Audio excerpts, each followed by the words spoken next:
বিশ্বনবী জুমার খুতবা দিচ্ছেন, হঠাৎ বিশ্বনবী দেখলেন হাসান আর হুসাইন লাল দুইটা জামা পরে জুমার মসজিদের মধ্যে ঢুকে একবার কাতারের এইদিকে দৌড় মারে, আরেকবার ওইদিকে দৌড় মারে।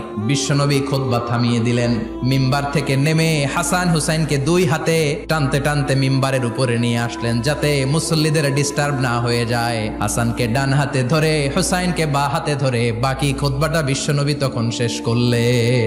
আবার বিশ্বনবী জুমার খুতবা দিতে দাঁড়ালেন, এক সাহাবী এসে বসে বলল, বিশ্বনবী বললেন, কম দাঁড়াও, 2 রাকাত পড়ছো?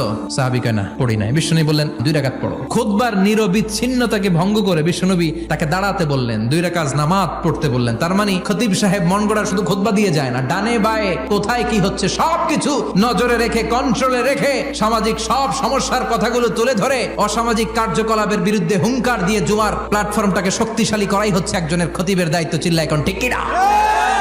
এ কাজই করেছেন বিশ্বনবী 500টা খুতবায়।